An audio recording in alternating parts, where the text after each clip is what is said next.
Bismillahirrahmanirrahim. Sulaiman bin Al-Hasan bercerita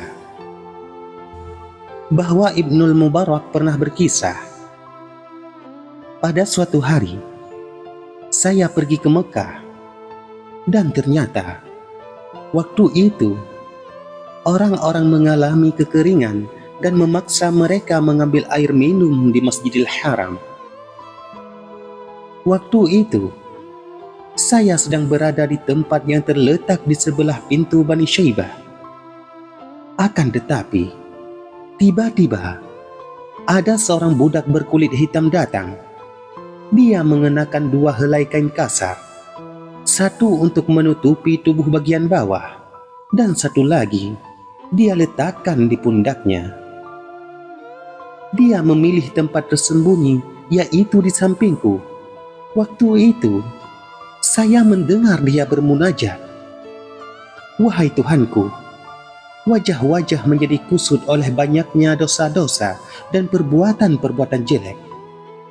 Engkau telah menahan turunnya hujan untuk menghukum dan mendisiplinkan makhluk. Maka saya memohon kepadamu, wahai yang maha pemurah, wahai zat yang dikenal oleh hamba-hambanya dengan anugerah dan kebaikannya, turunkanlah hujan kepada mereka sekarang." Dia mengucapkan kata-kata sekarang beberapa kali, hingga tiba-tiba mendung menutupi langit dan hujan datang dari semua tempat. Dia tetap duduk di tempatnya sambil terus berzikir dan bertasbih. Melihat hal itu, saya pun menangis.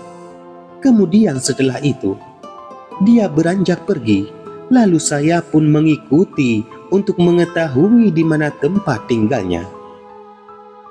Maka setelah itu, saya pergi menemui Al-Fudail bin Iyad.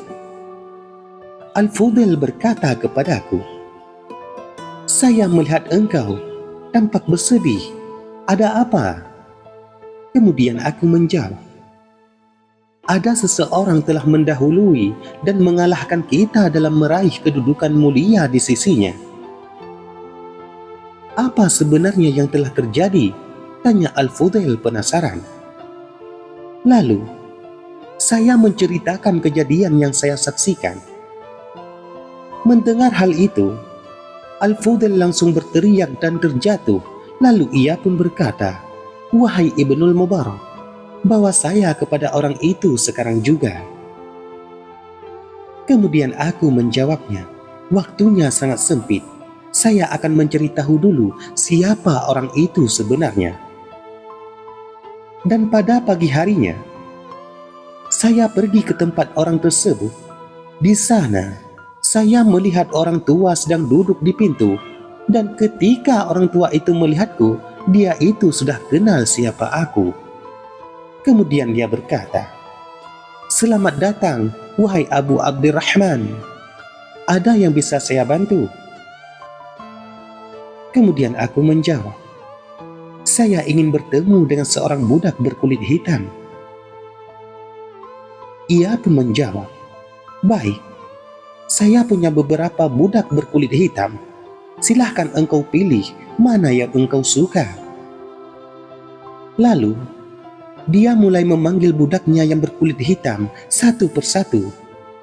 Budak yang pertama kali keluar adalah budak yang bertubuh kekar dan kuat. Ia pun berkata, "Ini budak yang bagus. Saya merekomendasikan budak ini kepadamu." Aku pun menjawab, "Saya tidak menginginkan budak yang ini." Lalu, dia memanggil kembali budak lain satu persatu, hingga akhirnya keluarlah budak yang saya maksud.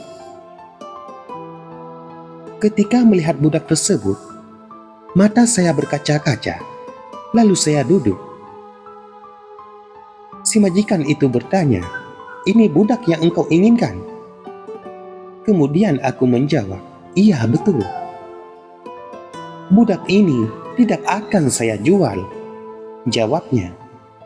"Kenapa?" saya bertanya. Kemudian si majikan itu menjawab, "Budak ini membawa berkah di rumah ini.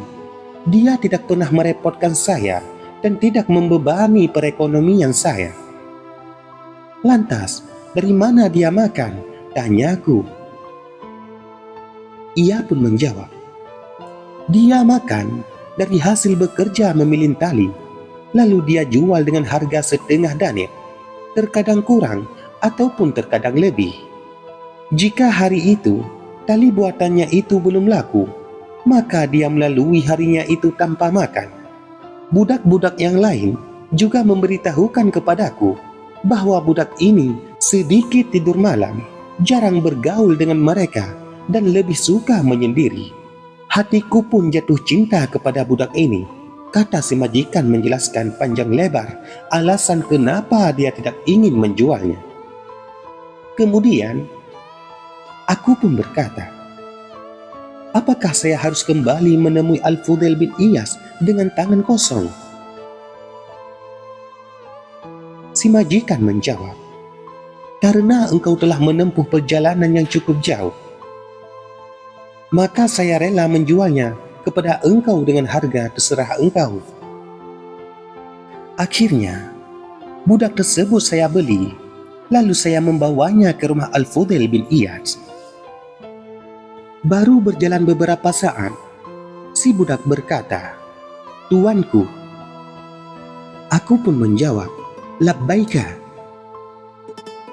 Tolong jangan ucapkan kata labbaika kepada saya, karena kata itu lebih tepat diucapkan oleh seseorang budak kepada majikannya, kata si budak.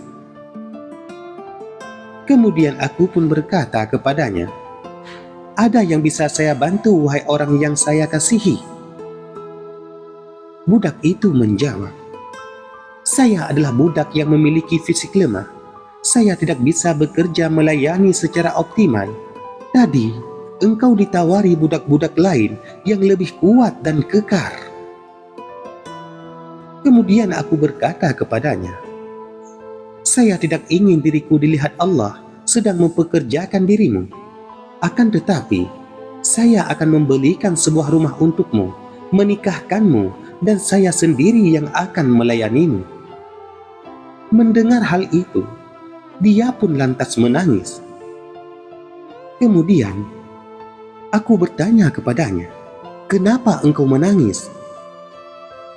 Saya yakin engkau tidak melakukan semua ini, melainkan karena engkau pasti pernah melihat komunikasi saya dengan Allah. Jika tidak, lantas apa alasan engkau memilih saya, bukan budak-budak yang lain? Katanya menjelaskan. Kemudian aku berkata kepadanya, apakah memang engkau perlu tahu tentang alasanku kepada memilih engkau? Ia pun menjawab, demi Allah, tolong beritahu saya. Kemudian aku pun berkata kepadanya, karena doamu yang terkabulkan. Lantas ia pun berkata, saya yakin engkau adalah orang baik. Sesungguhnya Allah punya makhluk-makhluk pilihan, dan Dia tidak akan memberitahukan mereka kecuali kepada orang yang Dia cintai dan Dia restui. Kemudian ia berkata lagi, apakah engkau berkenan berhenti sebentar, karena saya ingin sholat beberapa rakaat yang tidak sempat saya kerjakan tadi malam? Aku pun menjawab, rumah Al-Fudail sudah dekat, engkau salat saja nanti di rumahnya. Ia pun menjawab, akan tetapi saya lebih senang sholat di sini saja. Bukankah perintah Allah tidak boleh ditunda-tunda? Lalu, dia masuk ke masjid dari pintu Al-Ba'ah. Kemudian, dia mengerjakan sholat. Setelah itu, dia menoleh kepadaku dan berkata, wahai Abu Abdurrahman, apakah ada yang bisa saya bantu? Aku pun menjawab, kenapa? Karena saya ingin pergi, jawabnya. Kemana? Aku pun bertanya kepadanya. Ia menjawab, ke akhirat. Kemudian aku berkata kepadanya, tolong jangan lakukan ini, beri saya kesempatan menikmati kebersamaan denganmu. Lantas dia pun berkata, Hidup ini menyenangkan selama saya masih bisa berhubungan dengan Allah tanpa ada yang mengetahuinya. Karena engkau telah mengetahuinya, maka orang lain nanti juga akhirnya akan mengetahuinya pula. Dan saya tidak menginginkan hal itu. Lalu, dia pun menyungkur dan berkata, "Wahai Tuhanku, cabutlah nyawa saya secepatnya." Lantas, waktu itu saya coba mendekatinya, dan sesudah itu saya melihat dirinya sudah meninggal dunia. Demi Allah, sungguh setiap kali saya teringat kepadanya, hati ini merasa sangat berduka dan dunia ini menjadi begitu remeh di mata saya. Wallahu a'lam bissawab.